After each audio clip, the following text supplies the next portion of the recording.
Estamos hoje começando mais um Diálogos Históricos do Arquivo Público Municipal, no dia 4 de abril de 2023,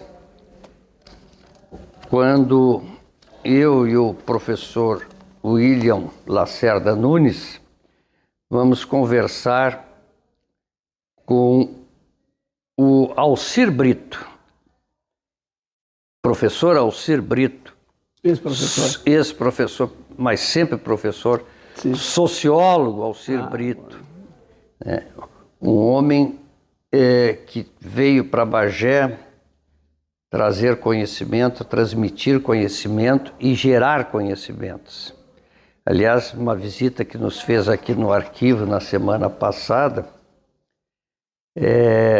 depois registramos essa visita no Facebook e mesmo aqui encontrou ex-alunos, e no Facebook teve uma repercussão bastante favorável em pessoas ex-alunos que viram a publicação, lhe cumprimentaram diversas vezes, lhe elogiaram, ex-alunos, o que é uma situação interessantíssima e muito valorosa. Porque cumprimentar ou elogiar o professor enquanto aluno, a gente sempre fica com aquela certa suspeição. Perfeito. Não é?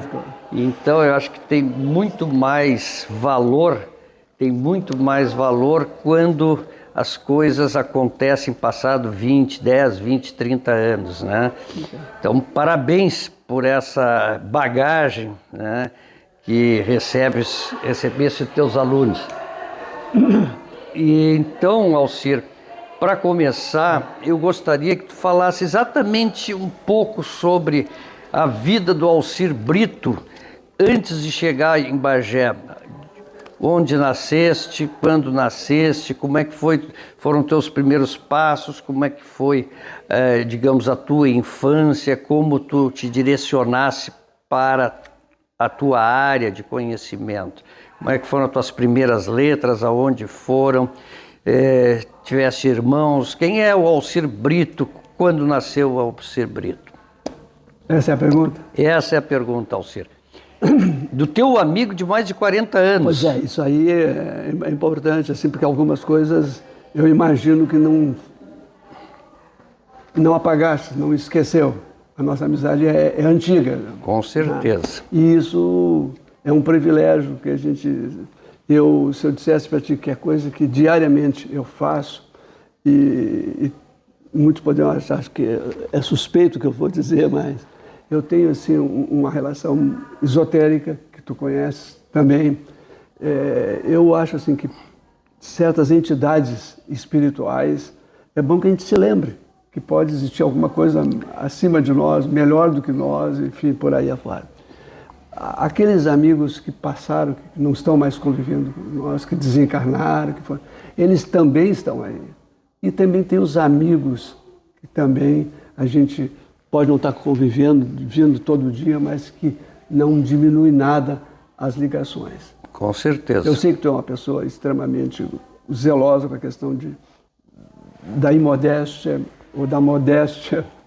Então, mas como a gente, mesmo não estando aqui, a gente, cada vez que vê um nome de uma pessoa, citaria como exemplo a tua pessoa, vem lembranças, e todas positivas. Isso é que é importante. Muito obrigado.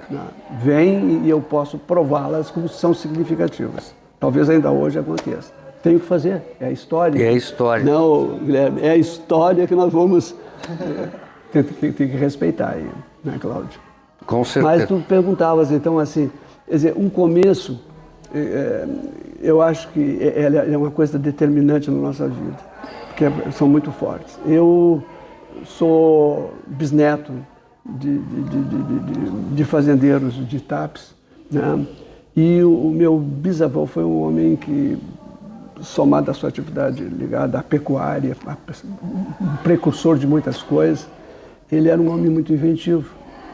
Então, quando eu comecei a evidenciar na minha vida os primeiros pendores inventivos ou criativos ou arteiros, como queiram, né? todo mundo evocado. Olha que exótico do Joaquim Pereira de Quadros, né? Olha que eu seria o próprio, e realmente. Mas não só é isso. Eu acho assim que pode explicar certas coisas na vida da gente. A gente, para não ter aquela presunção de que somos nós que fabricamos.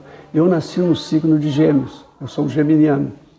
Somado ao fato de ter nascido no signo de Gêmeos, dizem os astrólogos, não é o Alcir que está dizendo, eles dizem a responsabilidade, que um dos signos mais inventivos dos zodíacos é Gêmeos. É Gêmeos. Pô, então eu tenho responsabilidades grandes de carregar fazer jus isso aí, né? Sim. Então tá. Então nasci nesse meio, somado a esse fato. Nascesse em TAPS mesmo? Nasci em TAPS. Não, eu sempre gosto de brincar com essa situação. Eu digo, olha, eu não nasci, eu nasci no município de TAPS, né? Numa vivência inicial na minha vida, me colocou numa situação rural. Então eu não nasci no município de TAPS, não tem aquela coisa forte, às vezes, de falar da cidade, vamos falar do campo. Sim. Tá?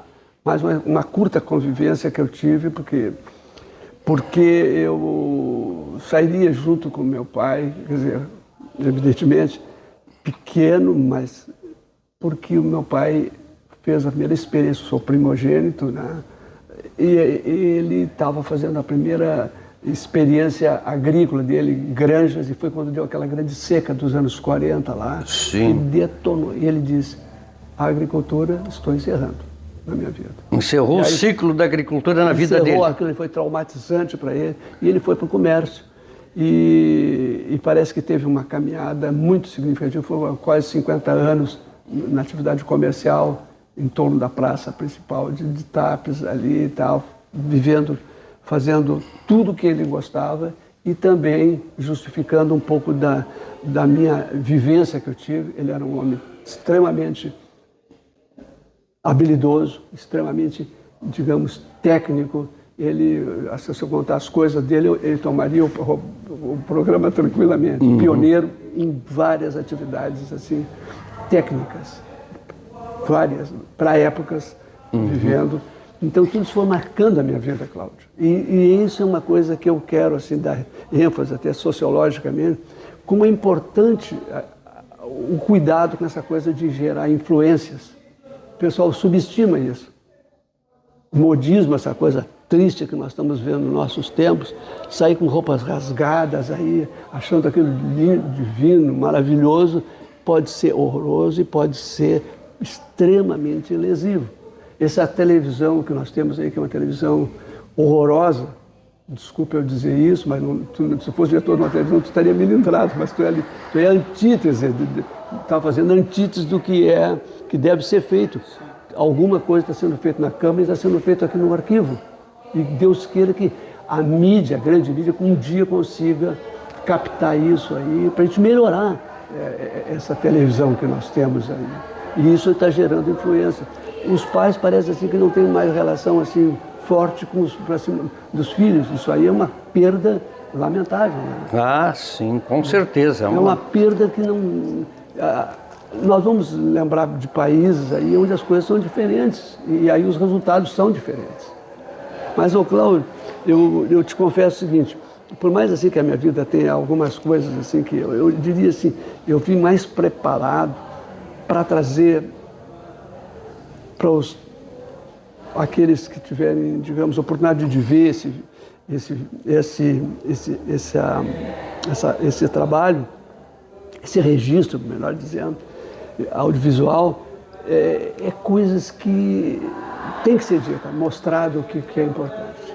Tu te importa de eu sair um pouco da tua pergunta, para começar a achar que a minha responsabilidade aqui é de um comunicador que vai passar, alguém vai ver esse vídeo. E eu quero que aqueles que precisam ver, que vejam. Tu sabe o que aconteceu com um brasileiro nascido no Rio Grande do Norte, não do Sul, do Norte. Ele recebe um convite para fazer um intercâmbio. E ele vai para os Estados Unidos. Chega nos Estados Unidos, faz lá aquela temporada e tal, mas a família ficou apaixonada por ele. Uma paixão. falou com os pais dele, não, ele pode vir para os Estados Unidos, nós vamos garantir a educação dele aqui nos Estados Unidos. E a família abraçou essa oportunidade, vai para os Estados Unidos. E lá ele faz o estudo, os estudos nos Estados Unidos. E quem é esse aluno e quem são os cooptadores desse aluno? Nada mais, nada menos, Cláudio, que Carlos Paz de Araújo. Carlos Paz de Araújo, esse cidadão nascido em Natal, é, nos Estados Unidos, o recebedor de um prêmio na área da engenharia eletrônica comparável ao prêmio Nobel. Que espetáculo. Quem é o Carlos Paz de Araújo? Nada mais, nada menos do que um detentor de mais de 300 patentes na área da eletrônica. Quem é o Carlos Paz de Araújo? Nada mais, nada menos do que um homem brasileiro, naturalizado americano, que vende tecnologia para qual é os países? China e Japão. Que tecnologia maravilha. eletrônica. Tem uma indústria. O Brasil perdeu esse cérebro. Ele vai e tem uma indústria poderosa nos Estados Unidos. E eu tenho a honra de interagir com ele, talvez um dos poucos do Brasil. Um homem uma estrela dessa grandeza. Por quê? Porque teve um encaminhamento certo. Agora, os nossos meninos aqui, Cláudio, eu chego a me emocionar com isso, infelizmente estão tendo outras escolas. Infelizmente, sim. Eu só queria... É isso que nós queremos, exatamente por esse campo aberto, esse largo campo de conhecimento e de vivência que tu tens, que o Arquivo Público entendeu te convidar para tu passar para todos nós. Deus queira que eu possa ir dizendo as coisas. E eu só quero justificar que a gente fez esse início para saber quem é o Alcir Brito, que é para que fique registrado nos nossos anais, né? Para que fique registrado, para que as pessoas no futuro também, assim como Carlos Paz Araújo se projetou internacionalmente, se projetou fora da sua pátria, também o Alcir Brito veio para Bagé e se projetou aqui. Então nós queríamos saber um pouquinho do seu passado até chegar em Bagé e já percebemos que a tua alegria, a tua expansividade se dá justamente quando tu abordas esse tema que com certeza é o teu tema favorito. Eu vou pedir então licença, vou passar o microfone para o William, que vai timonear o programa e ele vai continuar o trabalho contigo. Ele tem aí um questionário, mas vocês vão interagindo até para que não fique um monólogo, então vão se questionando. Eu sou meio desobediente, William. Tá certo. Mas ele vai te puxar as orelhas. Bom, professor, então retomando o nosso diálogo. Pois não. Eu gostaria de saber, o senhor já comentou o que lhe trouxe, né? Que ele trouxe a Bagé e tudo, através da sua família. Eu queria saber o que lhe motiva a permanecer na cidade. Ou se o senhor teria interesse em voltar da cidade que o senhor veio? Não. Se apaixonou por Bagé e... Não, as condições, sabe, William, não são rigorosamente essas. Assim, sim. Né?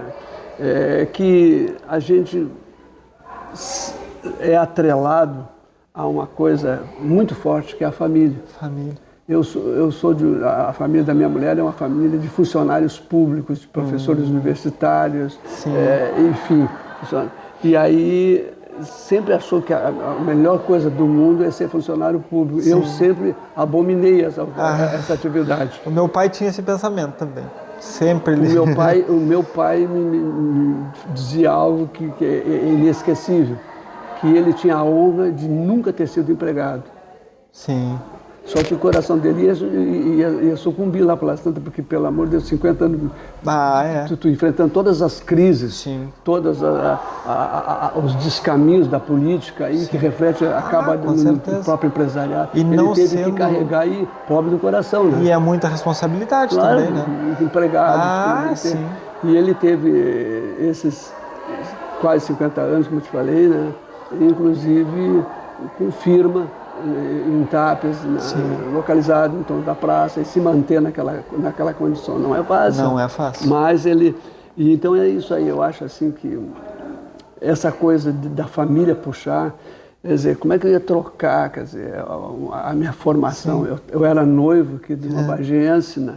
Claro. Filha de um professor que, na época, o meu sogro Ernesto Vaine era professor aqui da Urcamp. Sim. Depois iria cambiar para a Universidade de Santa Maria. E ela achava que eu não podia abrir mão de um concurso público pela segurança que daria, não totalmente errado, mas o encaminhamento das coisas aí é que começa a ficar complicado. Claro. E eu, com maldade, dizia, vou chutar o balde, eu largo o Estado, eu largo o Urcamp, aí tipo, 30 anos de Urcamp, 25 de Estado, eu digo, eu chuto na metade e vou para... Mas aí eu vi que as coisas não eram tão fáceis. Né? Acabei, vendo que não ia acontecer isso. E só depois de muito tempo é que eu vi que nem a aposentadoria, que aconteceu em 2005, 2008, 2005 no Estado, e 2008 na Urcamp, consegui te aposentar. Aí eu comecei a virar motorista da família, mas fugindo disso aí, sempre que possível. Claro. Como hoje é uma fuga, eu estou aqui para contar na presunção de que alguém vai um dia ver talvez alguma coisa que eu diga aqui, criar outras motivações aí. Sim. E seja mais feliz do que eu, né? Claro. Que tive que carregar a estabilidade de uma função pública, verdade, não é mentira. Claro. Mas, e aonde é que fica o espírito empreendedor? Se toda a Coreia do Sul fosse todo mundo funcionário, você estaria naquela situação? Com certeza. Então é por aí. Não, mas eu não sei se esgota essa questão aí, mas a vinda para, eu acho que só ali eu vi no meio da nossa conversa, a vinda para cá foi em função de uma coisa que aconteceu em Bagé, que eu quero deixar registrado, que foi a criação pioneira da nossa universidade, ou não sei o nome que está sendo dado hoje, no ensino com frequência reduzida. Sim. Vinha muita gente e eu estava, na época, vivenciando um ressentimento muito grande, porque eu estava ligado a um curso superior de folclore em Porto Alegre. Claro. De 3 anos era o curso onde o Antônio Gustavo Mundes fez o curso e outros amigos fizeram, e eu não tive esse privilégio porque o MEC disse que o Estado não poderia manter um curso superior. Uma sutileza, hoje tem até a UERGS aí, mas não podia manter E aí fecharam o curso. E nesse meio tempo eu soube que aqui você poderia fazer o curso com uma frequência, eu morava em Porto Alegre nesse momento, e eu vim para cá para aproveitar essa benesse que aqui realmente acabei me envolvendo. E quando eu descobri que não só eu teria a possibilidade de fazer esse curso com uma frequência reduzida, morando, como acabei conhecendo a filha do professor, né? E acabei casando, tenho filhas, né? Se apaixonou pela cidade de todas as formas possíveis. Uma das mulheres lindas de Bagé, né? Olha aí. Então, tá certo. Eu acho assim que essa aí que é a história, brejeiramente é mais ou menos isso aí. Não, mas está certo. E qual a sua maior paixão na carreira? Olha, na docência é uma coisa... Porque nós temos o Alcir frasista, inventor, sociólogo e professor aposentado. Sim. O senhor não... Mas a sua paixão qual é? O senhor tem alguma... Não, se eu enfatizo isso aqui, digamos que eu passei do cartão, né? Claro. São as condições mais recentes, assim, no meu currículo. Tem outras... Sim. Eu tenho assim, um cartonário. Eu não ia trazer aqui porque parecia aqui. Mas eu tenho mais de 30 cartões diferentes, que foi coisa assim que eu fui passando, e está ali o registro.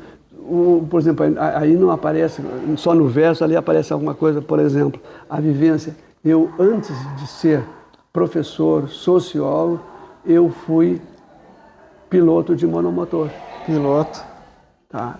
Eu voei de 60, aí aparece dos anos aí, aqui no... Piloto de 62 a 2006. 62 a 65 eu tive pilotando, inventando forma perto do táxi aéreo, aquela coisa toda, e preparando para fazer comercial. Sim, sim. Então a aviação comercial estava no meu horizonte e eu estava me preparando com veemência para essa atividade. Claro. E aí, por esses azares da vida, né, eu sofro um acidente em Pelotas de trânsito.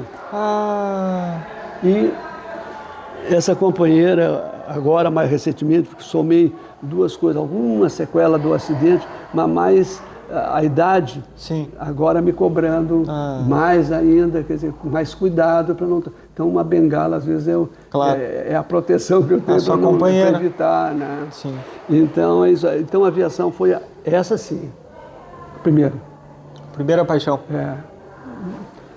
Então essa foi muito forte e às vezes eu me lembro dela e eu teria uma vontade de ter essas listas aqui, mas as listas não folclóricas, mas as listas profissionais, de várias listas assim, dos meus amigos que são pilotos, né, claro, já aposentados de aviação comercial. Era isso que eu queria. Mas tudo bem, saída disso aí entra outras coisas. Claro. Como é que entra a sociologia na minha vida, que eu queria. Sim. Né? Mas aí é outro papo, se der ensejo, porque eu estou saindo da atividade inventiva, vamos ver o que...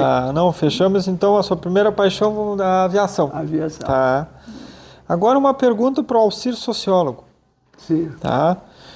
O que mais o senhor percebe na nossa sociedade que avançou e regrediu em termos de humanidade? Aí uma questão importante que eu gosto sempre de abordar, eu não tenho experiência em sociologia, até gosto. Sim, até porque a história não... Vocês, historiadores, têm responsabilidade não muito distante da sociologia. Não, por escrever alguma coisa, eu e tu, nós vamos andar junto, não? Claro. Não, e como estamos diante de um sociólogo, eu não ia perder a oportunidade, né? Eu acho assim que tudo é aquela questão da infraestrutura determinando uma superestrutura, quer dizer, se tudo oferece para essa meninada que adoraria ser adorariam, olha a palavra, ser um delegado, e estão oferecendo para eles a antítese, o contrário de tudo isso aí, da bandidagem, da necessidade de ser bandido. Sim. Isso aí eu começaria por isso. O que é esse, examinando não o que eu quero, essa visão tem que ter muito cuidado, não construir o que eu imagino, e sim analisar o que é que nós temos nas mãos. Sim. Essa meninada aí está desgraçadamente sem oportunidades, sem motivações para fazer um mundo diferente. Sim. Eles nem sabem o que acontece em países como na Coreia do Sul. Não. Quer dizer, sabe, mas você entrou muito superficialmente no coração deles, na mente deles, sim, de que podia... Claro, nós temos tudo para ser feito. Por isso eu estou aqui acreditando que é um pinguinho, claro, é aquele pinguinho de água que o passarinho soltou em cima do incêndio na floresta. Sim. Mas é a intenção, é o registro de que tem alguém fazendo aquilo, então alguém deve ficar com vergonha de ver um passarinho jogando água lá e ele... com os esguichos de água, lá, nem toma conhecimento, deixa queimar. Então, eu acho que a sociedade ela é isso, William. Essa coisa de que não tem nenhuma novidade, que se continuarem nessa caminhada, nós vamos conseguir. Ninguém vai plantar feijão e não vai nascer arroz. Ninguém vai plantar arroz e nascer feijão. Então, se cuidem as autoridades, assim, para que a gente tenha realmente avanços significativos. Não é isso? Claro. Eu acho que esses avanços são plantados e nós estamos para fazer isso aí. Sim. Eu, com muito mais idade posso dizer que não perdi a esperança. Imagino uma pessoa jovem claro. como tu, Não, aí, as tuas responsabilidades são muito maiores, eu fico com pena, eu tenho que batalhando, mas chegamos lá, chegarás lá. Mas o que eu penso assim, que esses diálogos históricos, eles são fundamentais, como o senhor mesmo tinha comentado no início da entrevista, para as pessoas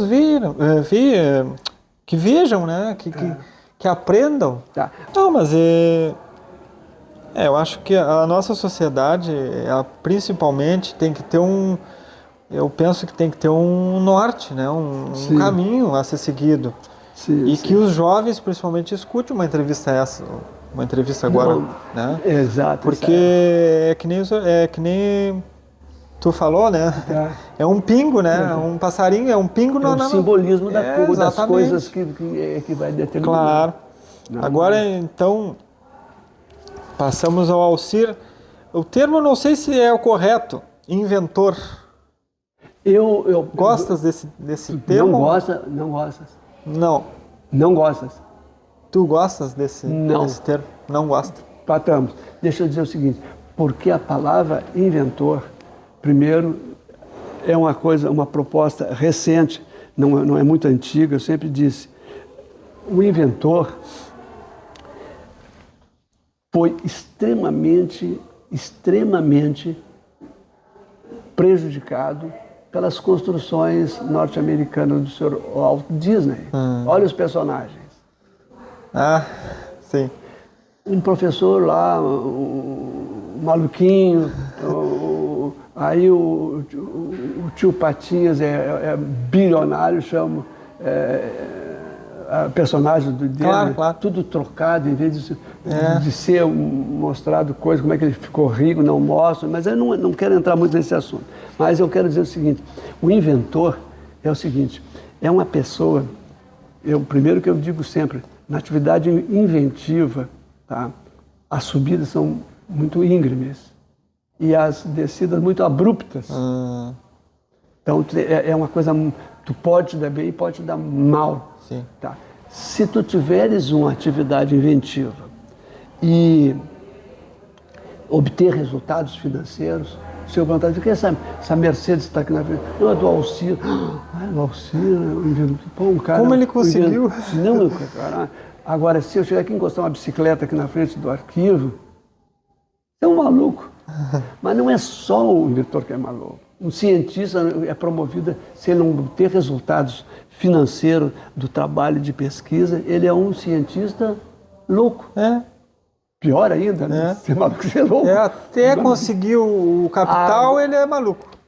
Agora, se quiser os tapetes, é só essa diferença, o resultado financeiro. E é isso aí que eu quero trazer, começar a puxar mais essa entrevista para esse assunto. Claro. Eu fiz uma matéria, uma ocasião, para o jornal Esta Classe, que é um jornal que funciona dentro das universidades e escolas particulares do Rio Grande do Sul. Sim. Tem um jornal Esta Classe, que é um dos jornais mais críticos que nós temos aqui no Rio Grande do Sul há muitos anos. É escrito por jornalista, é um jornal espetacular, matérias, colaboradores, até o Veríssimo é colaborador desse jornal. Sim. Jornal volumoso. Tá? E eu escrevi uma matéria cujo título era a despardalização. Eu sempre quis despardalizar, tirar essa coisa de alguém que cria coisas sem preocupação financeira. Sim. E o Cláudio Lemiezek, que eu queria homenageá-lo e vou fazer aqui correndo, não que ele não mereça um dia de divertido, mas eu quero dizer o seguinte, ele foi que me apresentou uma pessoa que eu não cheguei a conhecer pessoalmente, a não ser por correspondência na época que eu tive com ele, Mário Kerber, que ele conheceu em Capão da Canoa, estavam veraneando, se conheceram lá. E ele chegou para mim e disse, Alcir, o Mário Kerber é detentor de mais ou menos, não me lembro, na época, 2.000 inventivas, sei lá quando, uma coisa assim. Eu fiquei encantado. E eu disse, olha, tem mais um detalhe. A partir de agora, eu até agora nunca registrei o número. Agora, a partir de agora, eu vou simplesmente fazer esse registro numérico de o que é o número dessas inventivas aí. E fiz em homenagem a essa informação que o Cláudio trouxe. O Cláudio, que é bom que se diga, foi um excelente, um grande pró-reitor de pesquisa. Na época que eu fazia pesquisa, cedido até pelo Estado, para mim fazer pesquisa, imagina, um privilégio, né? Sim. Mas eu tive essa coisa. E ele conheceu assim, alguma coisa do meu trabalho, que eu tinha que fazer relatórios. Claro. Então, do que eu estava fazendo, né? Sim, sim. Então, é uma pessoa que... Mas eu diria para ti o seguinte, então, nessa conversa da desparadalização que é necessária, é para não brincarem com isso aí, com essa atividade. Claro. Eu, por exemplo, eu vou dizer coisas aqui. Por que eu tenho ali a palavra petite invention francês? Porque, apesar que eu gosto mais das línguas latinas do que as outras, né? Sim. Tá, e temos um elenco muito grande de línguas para a gente estudar uma semana, conhecer algumas regrinhas ali, claro. E sair lendo e se entendendo mais fácil. Sim. Agora, já com quem tem a língua portuguesa e achar que sai falando chinês, não é assim. Não é assim. Que sai falando uma língua eslava lá, qualquer outra, também não é assim. Agora, conhecer o cara falando em italiano, falando em espanhol, falando em galego. O galego aliás, inclui o teu vocabulário, eu sugiro que tu ponhas o galego, porque o galego, para te descobrir que o texto não é em português, tu só vai estranhar um X, a presença de um X num lugar. Ué, mas que isso? Parece um erro tipográfico. Sim. Onde botar J, o cara me põe X. Mas, e falando também, é o nosso português. Claro. É mais fácil tu entender o que está falando alguém em galego do que no português de Portugal. Sim. Ah, não, eu não tinha esse conhecimento. Mas é isso. Aqui eu continuo dando aula, né? Tu tem que botar no teu cartão, como eu fiz uma ocasião, que, aliás, não, só se eu quero te judiar, eu coloquei que transitava assim, com mais fácil, olha bem, botei lá, a língua lá da Espanha, daquela comunidade, o catalão? O catalão, então, catalão, espanhol, francês, galego, italiano, romeno, por serem línguas latinas. Sim. Né? E muito parecidas. É impressionante. E fora o inglês, que eu sempre gosto de dizer que não esqueçam que o inglês, um texto em inglês de engenharia, de economia. Eu estou bom em inglês, né? Porque tudo é língua de origem latina. Claro. International, para dizer que internacional é tomata, national, que é nacional, sim, e por aí vai. Mas não é que acontece na conversação. Aí já o riscado é diferente. Né? Claro. Precisa um pouquinho mais de... Sim. Mas é isso, William. Continua aí com as tuas perguntas, que depois eu vou fazer uns avanços aqui.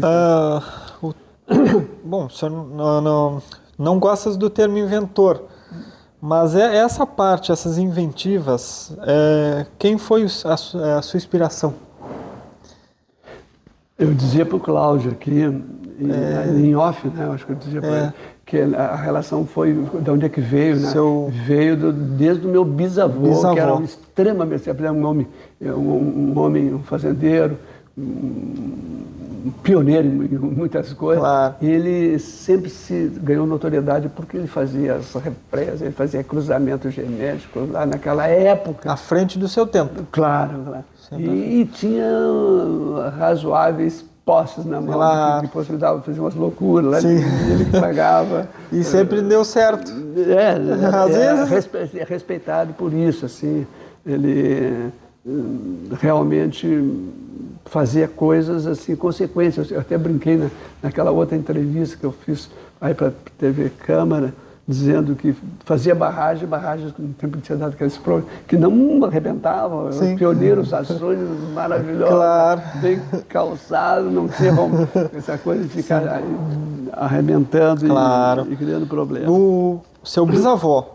E aí já o seu avô e seu pai, como é que era? Não, o pai sim, eu vou fazer assim justiça. O meu pai era um homem que eu qualifiquei ele de pluriapto. Ele fez com brilhantismo, naqueles anos, para quem nasceu no início do século. Ele fez os estudos dele na época, tá? Sempre com registros de professores que eu fui testemunha de ver os presentes, o Breto e tal, Sim. porque era aplicadíssimo. Altas aptidões matemáticas. Então isso aí marcou muito a vida dele. Claro. Ele, depois de sair da agricultura, motivado pela perda do recém-casado, plantando as terras lá da família, coisa, com esse privilégio, né, que Claro. seria. Ele não é o meu departamento, dependendo do clima, veio uma seca, todo mundo perdeu as suas plantações. Ele disse, não. Aí ele vai para o comércio, aí fez sempre ligado a comércio, representações. E aí é que fica essa coisa mais corporificada, assim, de pioneiro, sim. Ele olha a idade que eu estou e olha o testemunho que eu cheguei a ver ele construindo, eu com meus 10 anos, no município, usinas eólicas, dá para chamar, cataventos, como a gente conhece, parece que Claro. vocês conhecem aqui, não sei se é catavento. Sim, aqui é Cataventos com um conjunto de 12 baterias. Usina. Imagina. Tocos montava. Ele foi pioneiro. A vida dele, ele saía para a zona rural e vendia o catavento. Imagina. Ele vendia os rádios, rádios que foram construídos muitos por ele e o cunhado dele, o meu Imagina. tio. Tá? Então ele levava um processo civilizatório para a zona rural. E eu vendo aquilo era uma coisa assim que... E ele ficou sempre, depois veio consequentemente o comércio, porque ele tinha um relacionamento muito grande na zona rural. Sim. Né? E aí ele conseguindo sempre, mas sempre fazendo vanguarda. Para te ter uma ideia, assim, a primeira televisão que chegou em Tapes, estavam os sinais da TV Pirati nos anos 60, ele já tinha na loja lá, eu era olhando o chuvisco. A primeira televisão. E aí o primeiro. Então era uma coisa assim, chocante para a época. Isso tudo vai refletindo. Claro. Né? Quando eu quis ir para a aviação, ele disse, não, eu e mais 2 irmãs. Sim. Né? Ele disse, não, aí é a tua vida que está te puxando para isso aí. Me deu toda a força. Sempre incentivou. Assim, e depois a aviação sempre é uma coisa meio arrojada, né? Sim. E graças a Deus, pelo menos não o decepcionei, porque só um acidente me tiraria. Claro. Porque na aviação os exames são muito rigorosos, a gente faz os exames médicos na aeronáutica, principalmente na aeronáutica. Sim. E aí eu não tenho moleza. Chegar lá de bengalinha para fazer um exame, não. Eu não posso ficar muito tempo sentado. Não, isso aí tudo desqualifica um piloto. Mas o que mais? Vamos ver se tem que depois começar a atropelar com os Não, a relação. Eu gostaria de saber a relação de ti com seu pai. Como é que era? Sempre foi uma... Porque eu já ouvi que em relação à política vocês tiveram algumas divergências. Vou mandar censurar aquela entrevista do Vinícius. Mandar censurar. TV Câmara. Será que ali saiu assuntos, mas interessante é isso, saiu assuntos não dá para botar tudo em sala de aula. Claro, não, mas é bom para as pessoas saberem. Não, realmente, o meu pai, era uma pessoa, um pisciano, assim, muito cheio de atributos, mas também muito cheio de defeitos, assim. Ele era um conservador, né? Rigoroso? Não, conservador politicamente. Tá. E eu estive junto com ele num certo momento fui me despregando disso aí pela formação sociológica, histórica, isso, mas aquilo, né? Daí até o momento. E eu sempre gosto de dizer, eu disse aquela entrevista, antes de acontecer certas coisas que a gente viu aí, eu dizia que era muito fácil, lá anos atrás, tu fazer uma postura influenciada por políticos da época que sabiam usar um microfone. Sim. E um desses homenageados está aqui na avenida ali do O Leonel Brizola? Leonel Brizola. Né? Por quê? Porque ele realmente arrebatava a pessoa de ver um mundo diferente, reformas, por exemplo, projetos de reforma agrária em Camaquã, grandes experiências. Dentro do meu município, Inclusive o ex-presidente da Venezuela esteve visitando. Tia, que loucura, tia. Claro. E o projeto, claro que se todas essas coisas fossem mais dinamizado, o país podia estar ainda melhor. Não é que estejamos tão ruins assim, não é isso? Não mas é. podíamos estar muito melhor e muito mais seguros. Né? Claro, com certeza. Mas é isso, então o Vinícius está se inspirando. Então ele sempre foi mais conservador e o senhor mais... Mas eu saí, me afastei, inclusive, já estávamos juntos para ficar mais assim, senão ele ia caminhar para uma coisa mais desagradável. Sim. Ele era uma pessoa, apesar de ter diferença, mas ele era generoso, ele era uma pessoa sensível, assim, não. Mas só começa a não ver agora o que aconteceu recentemente, aí, quer dizer, agora que está se atenuando essa coisa, criaram verdadeiros cânions entre amizades antigas. É verdade. E, pelo amor de Deus. Não tem, não. Sabe o que tem em comum a política com as pombas? Sabe ou não? Não. Então, vou te dar um dado para te explorar historicamente. É que as pombas sempre têm uma águia querendo papar, querendo comer a pomba. Sim. Tá? E nós, seres humanos, sempre temos um político mexendo com a nossa vida, inventando coisas lá, que digam lá os coitados dos ucranianos. Lá, claro, o com que certeza. É política, ali aquela coisa, eu não quero que repartam mais o meu país, não quero que fique ligado àquele grupo, só mas quem está pagando aqueles miseráveis, jovens deixando essa vida, um negócio que eles me para mim, não diria muita coisa, ser ou não ser isso. Mas não tem, tem que cumprir o regime militar de que o cara tem que ir para o campo de batalha, de bucha, é verdade, se dizia antigamente. Né? Não se justifica a morte, né, por território? Está bem colocado isso aí. Não, mas é... Uma outra pergunta, então. O senhor se arrepende de alguma opção que tenha feito ao longo da sua história? Algum arrependimento, alguma... Olha, eu acho... Num balanço assim, bem superficial, assim, primeiro que eu não me encanto muito com, desculpe a tua formação historiadora, né?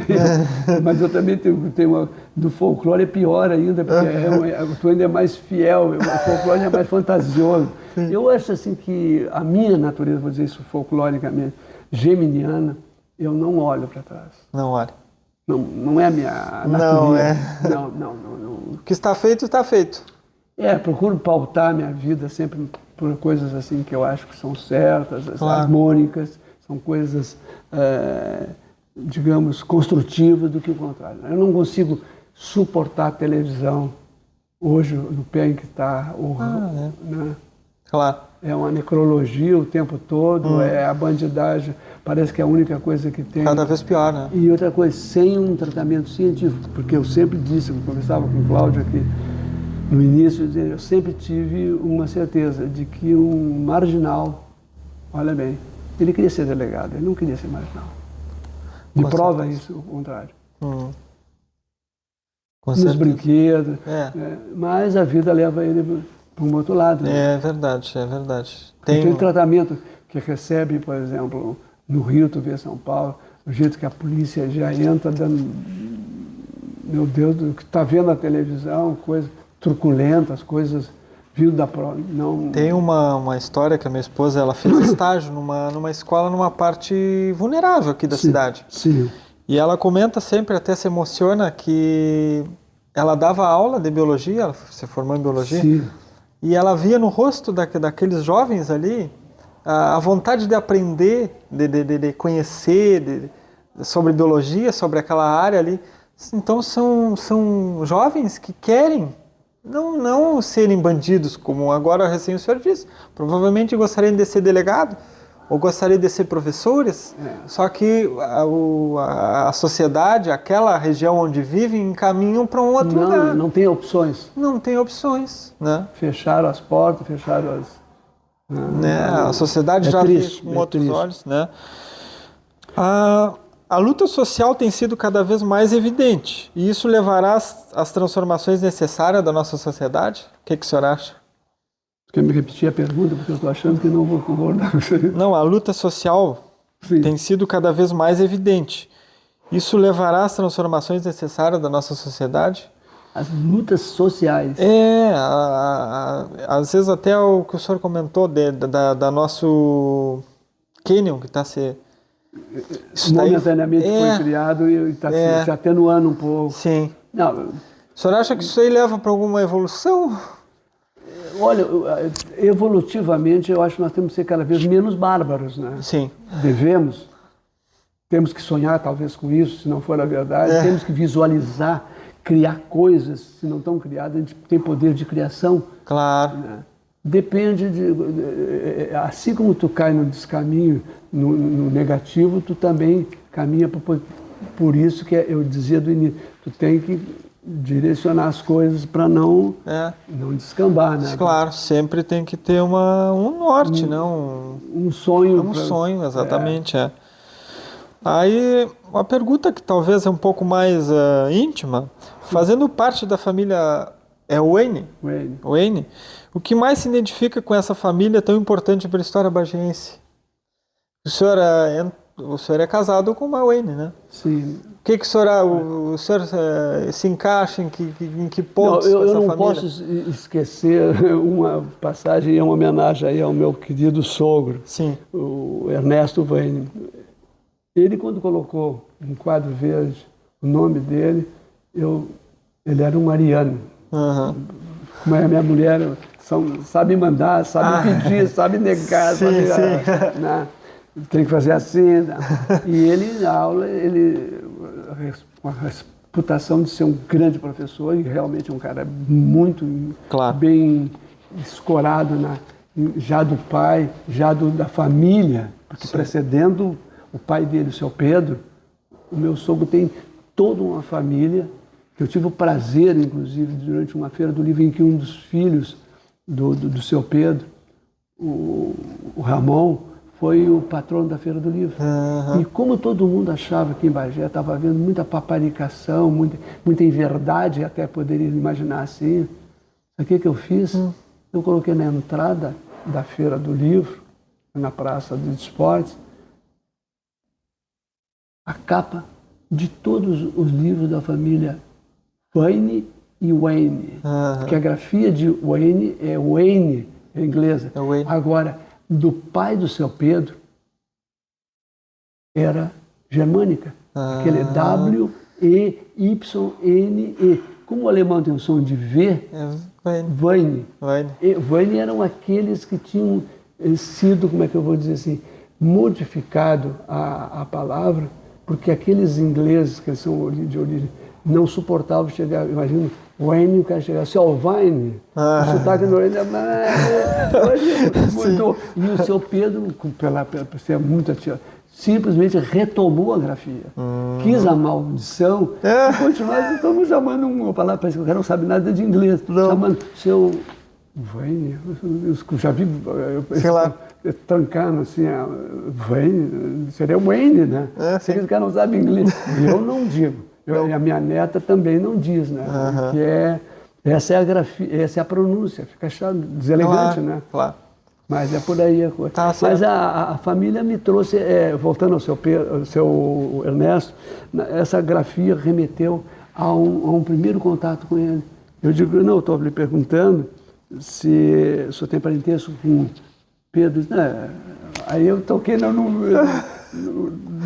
controlei o Ariano, aí tinha que falar alguma coisa. Aí ele apresentou o pai, não, o pai dele e tal. Digo, não, aí eu comecei que eu tenho um artista plástico que quer criar coisas relacionadas, olha bem, a lendas de Bagé. E queria o moço da panela do Candal e reproduziu e tal. Ele foi prefeito de Tapes, um primo meu e tal. E muito culto ele e tal. E aí, então, o que aconteceu? Eu levo para ele um livro, através do Dimas Costa, uma pessoa fantástica. O que eu levo? um livro trazendo a história do monstro do Panela do Cantal para ele criar. E criou realmente. Aí o meu sogro gostou daquilo ali, foi uma chance. Mas ele, normalmente ele não entregava assim mais um giz para ninguém, né? Sim. Tudo com ele. Como ele não entrega o microfone, Claro. com ele. Então é isso aí. E politicamente eu respeitei. Já, quando eu cheguei aqui, eu já tinha passado por alguns maus momentos na política, né? Nos anos 70. Sim. Anos bicudos, né? Claro. Então, isso aí já me colocou numa condição especial de relacionamento com eles. Claro. Não. Sim. Famílias, ainda bem que anistiados, a gente foi anistiado e tal. Mas era uma convivência muito... Mas isso aí eu amistosa, prefiro, assim, para não prejudicar isso aqui que nós estamos conversando, que é uma proposta que eu estou deixando mais para o fim, que aí eu... Claro, aí eu não fico deselegante contigo, senão... Não, tá certo. Tem mais alguma coisa que eu quero ver se o que eu posso avançar aqui?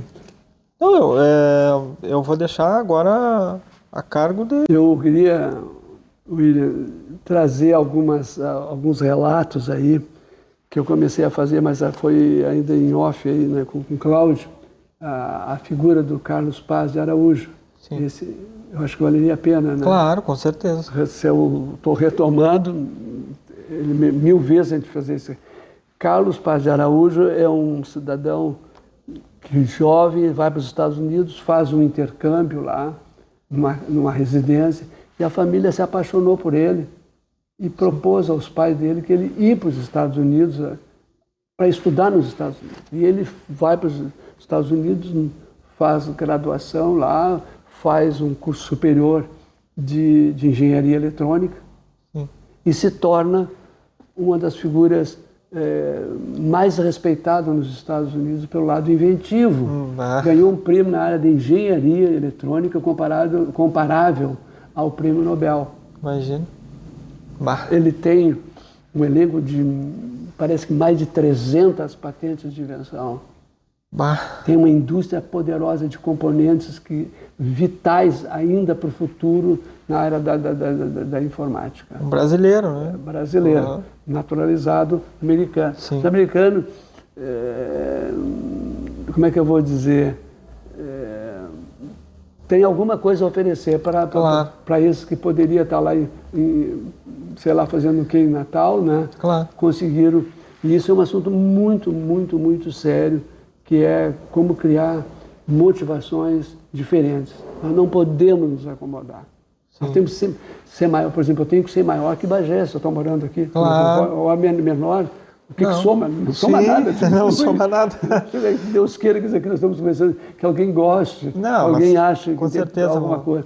Mas então Carlos Paz é uma pessoa ligada a inventivo que me motivou. Sim. A família me motivou. Eu disse, meu bisavô, meu pai, né, nessa questão técnica, ele era uma pessoa extremamente respeitada com isso. Sim. Rádio, tudo que tu imaginar ligado a essas coisas, ele se deu bem. Claro.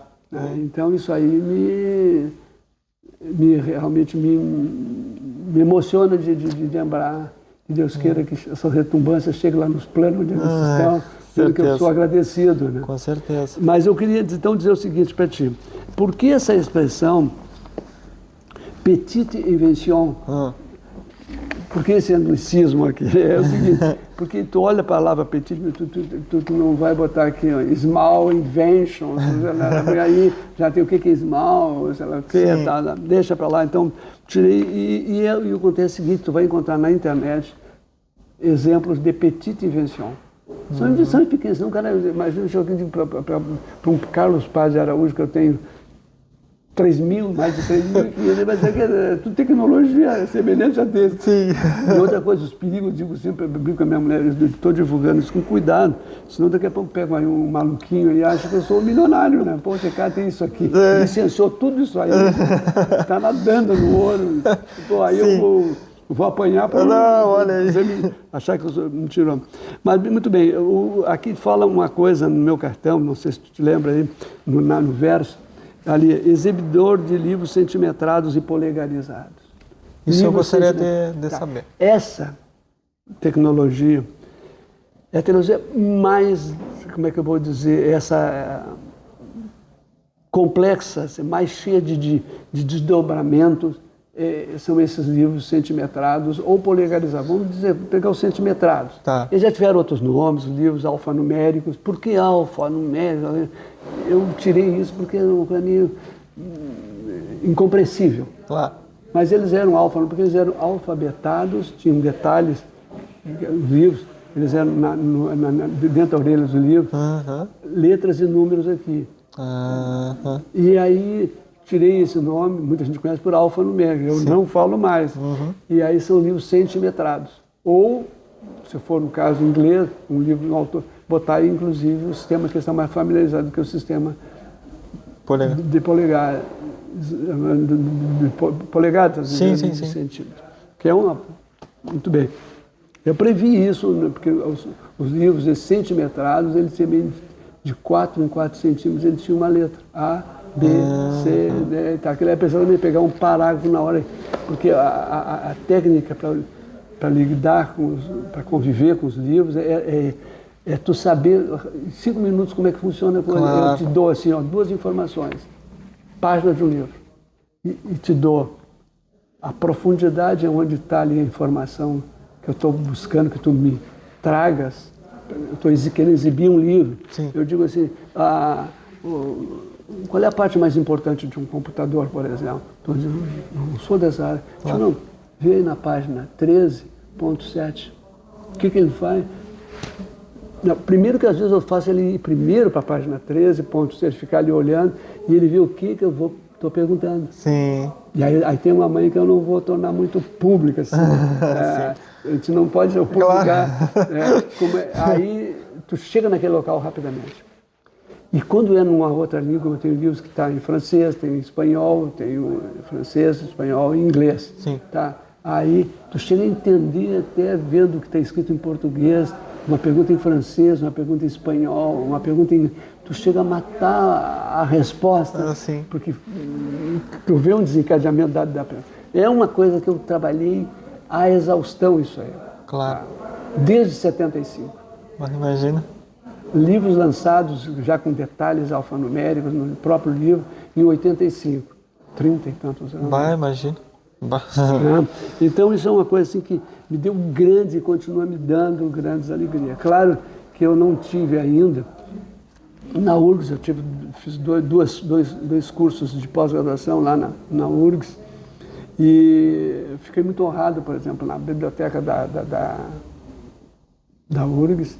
Estava lá exposta o livro, o modelo e tal. Um orgulho, né? Não, eu tive ligado ao mestrado, quer dizer, é uma coisa assim honrosa para ele ver. O frasismo jornalístico aqui de 2000 a 2000, a convivência com aquele nonagentário que a gente teve aqui, que viveu mais de 90 anos, que era o jornal Correio do Sul. Sim. Eu fui convidado pelo Benfica, que era o diretor do jornal, e eu inaugurei na página 2 do jornal as britas do Brito. Britas cerebrais, então não era feminino de Brito, não, era quebrar a cabeça. E largava dentro de um tipo de um outdoorzinho a frase ali. O pessoal adorava. Tem gente que ficou bicudíssimo, fechou o jornal, fechou a minha coisa, porque eu não trabalhava de graça. E dava uma mão de obra, mandar 14 frases por semana para o jornal, e eles aproveitavam 6, 7 daquela, porque o jornal não tinha essa frequência diária, mas não tinha sábado e domingo, né? Então, eu colaborei muito e acredito muito nisso. Isso aí, brevemente, nós vamos retomar, mas aí com mais peso. Não é só o frasista que comunica assim num toque. Né? Claro. Os trovadores, trova literária, estou me referindo, aquela literária, a quadrinha clássica, a quadrinha clássica, pouca gente sabe, mas tem um poder de comunicação fantástico. Quer ver um exemplo? Para nós aqui, um operador ali do sexo masculino, um entrevistador do sexo masculino, mas acontece que não é só isso que tem aí hoje. Não. As duas Então, cada vez se evidenciando mais o poder feminino e masculino. O que disse, por exemplo, um trovador, que eu sempre cito a trova dele, eu falei frasista, é aquela coisa curta de linguagem telegráfica de publicidade. O que disse o trovador, o trovista?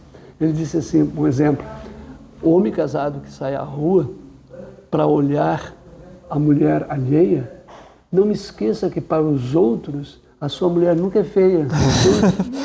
Não dá para ficar dando pedrada aí. Então, o publicitário também usa frases curtas, mas de um poder gigantesco. Nós precisamos disso, tia. É isso que eu tenho, assim, claro. Dizer coisas, tá? De forma resumida. Aquele cuidado de criar até uma palavra, parece assim, até um certo ritmo, faz a cabeça do pessoal. E eu acho que isso aí volta. Volta, né? Só que agora eu estou com passos assim mais...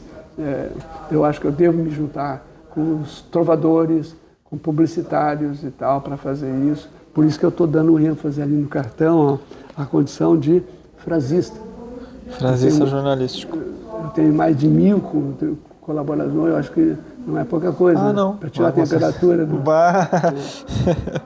Então, e eu estimulo, agora mesmo tem um garoto aí que foi meu aluno, inclusive, que eu descobri que ele é um projeto significativo de um bom frasista.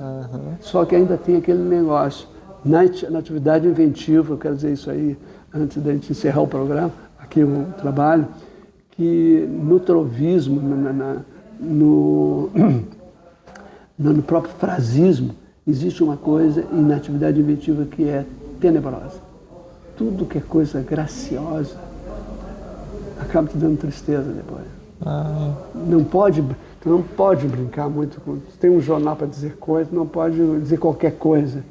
Se tu tem desculpe eu fazer uma alusão aqui, se tu tem uma presidência de um país, não pode fazer bobagem porque tem maldição, né? Sim. As palavras vão... A nossa condição humana e espiritual exige que a gente procure sempre elevar, não baixar, claro. Não deixa lá para baixo para as coisas de baixo mesmo, sim. Mas não faz isso aí. Então eu acho assim que isso aí que está sendo dito sobre o frasismo, tá? Essa aqui aparece uma palavra que não sei se tu viste, questionarizador e exibidor. O exibidor é exatamente esse personagem que tu vai ver mais dia, menos dia, é aquele que exibe fora de uma sala de aula um livro novo. Sim. Só que o livro todo ele é amarrado previamente, através da questionarização. Sim. E a exibição exatamente é um cuidado que tu tem que ter. Como tu faz? Tu pode fazer desde pegar alguém do primeiro grau, do segundo, lá no universitário. Sim. Eles se dão bem aí. Claro. E eu tenho disso aí, como eu disse, uma experiência que não é curta, é tão longa quanto a minha vivência de magistério, que eu me aposentei no Estado, me aposentei na UFCAMP e tal. E a questão do sociólogo, eu tenho que dizer isso assim, como quase epilogando a nossa conversa, as descobertas da sociologia não são tão, vamos dizer, tranquilas. Nós, com essa robotização que tu está vendo aí, nós vamos desempregar, não é o de roupa de brim, não é o operário. Nós vamos desempregar o engravatado. Exatamente. O engravatado vai querer ter uma conversa diferente, né? Como é que eu vou ficar? Então, a renda básica universal, uma coisa que tem me aprofundado, me interessado bastante, ela garante exatamente um rendimento, porque não é a função, não vê os militares operários, que eu chamo de militares, que coisa bonita ver eles mexendo com essa barragem, técnico, claro. Mexendo com estrada, mas quando tu imagina se os caras ganhassem o que eles ganham, muito bem, obrigado, e ainda não fazendo nada, claro. Jogando xadrez, jogando carta. Com certeza, com certeza. Então todo mundo, esse militar nós gostamos. Claro. Esse trabalho não tem, quando não tem uma atividade, tem uma atividade. Tem, e isso né? precisa ser feito. Já nossas escolas tem uma coisa assim que eu fico horrorizado. Se tiver um capinzinho lá na frente, tem que chamar uma equipe, porque não pode pegar um enxadinho e fazer uma capinazinha ali na frente, né? Fica aquela tudo cheio, aquele matagal. Um pouquinho. É complicado, né? Então é isso aí. Não, mas Sociologia é isso aí, quer dizer, é essa coisa. E é uma coisa final que eu vou deixar registrado aqui, eu acho que eu não falei na entrevista lá para a TV Câmara, é o seguinte, existe uma coisa na atividade inventiva, tem que trazer isso aqui, eu me prometi para não esquecer. claro. É o seguinte, que é a ressonância mórfica. A ressonância mórfica é alguma coisa extraordinária que vem aí. Tá? Sim. Se uma centena de pessoas dominar uma tecnologia, não é telepatia. Dizem os autores do assunto da ressonância. É uma ressonância mórfica, é uma coisa física. Quando joga um ímã numa limalha de ferro, ele tem uma construção, não é porque tu ensinou ele. Não. É físico aquilo. Sim. Pois é, exatamente. Nós descobrimos que nós temos, à medida que tu tem uma centena, quando tu vê, os caras estão pegando o troço pelo ar. Claro. Aquilo ali é uma coisa que se transmite. Foram experiências com macaco, que daqui a pouco um grupo que dominou a tecnologia deu ressonância lá na outra. Sim. Então, a coisa é... Não, a gente agradece muito. Infelizmente o tempo É contra nós, a nosso favor. mas fica um convite até para quem sabe uma outra oportunidade, até na sua casa, eu ir fazer uma entrevista com mais tempo, porque eu acho assim, ó, que não é só a mim, mas é um pedido que a sociedade deve fazer para o senhor, para que passe mais as mensagens que o senhor tem para passar. Porque é fundamental, é importantíssimo. O William, eu agradeço, e não é a palavra agradecimento. Eu garanto uma coisa para vocês, podem começar a fazer uma diferença, porque a televisão é tão ruim que nós temos aqui, lá de aquela coisa que o jeito que está acontecendo não acontece, não tem a retumbância que deveria de ter um meio de comunicação. Claro. Nós perdemos barbaramente. É verdade, é verdade. Essa oportunidade. Mas se Deus quiser, nós vamos... Com o maior prazer, se tu for lá e não achar, exemplo, mesmo nós vamos tomar um cafezinho, aproveita e dá uma passeada. Com certeza, eu sempre gostei. Eu tenho lá uma coisa que eu acho assim que é respeitável. Tá? Eu devo ter uma biblioteca de mais de 1.500 volumes. Quer dizer, então tem coisa para a gente jogar. Falou a minha língua. Falou a minha língua. Gosto muito de livro. Tá ali. O meu pai já é falecido, mas ele já tinha mais idade, então eu sempre procurei aprender muito com ele. E eu sempre gosto de conversar e aprender. Porque a vida da gente é aprender, não é? Eu faço a última homenagem ao meu pai, que eu fiz a ele no jornal Correio do Sul, e faço para ti aqui ao vivo. Sim. Eu escrevi um artigo cujo título era Pai e Mestre. Que prazer que ele tinha para ensinar tudo que ele dominava de tecnologias na frente. Sim. Eu disse, esse é um docente. Claro. Ele fazia, eu comparei aqueles abastecimentos de aviões em pleno ar. Sim. O prazer que ele tinha quando ele estava tentando te explicar e via que tu te conectou. Ele ficava... Era um professor que nunca foi para a sala de aula, mas seria um grande. Com certeza. Foi presidente da Câmara de Vereadores em Tarnas. Ele foi reconhecido. Mas com certeza nos deu um professor excelente. Meu pai era um... Não fui seu aluno, mas cada palavra que o senhor fala eu tento aprender cada vez mais. Muito obrigado. O Arquivo Público lhe agradece. Muito obrigado. Eu agradeço a todos vocês aí. E vem dias, se Deus quiser, eu vou para ajudar. Eu acho que eu fiquei devendo ao Cláudio essa visita que eu fiz aquele dia e tal, por razões que até dá para entender às vezes. Cada palavra sua ajuda a nossa sociedade. Foi um prazer estar com vocês aí. Obrigado ao nosso operador aí pela paciência de ficar nos escutando aí. Tá bom, então. Tá.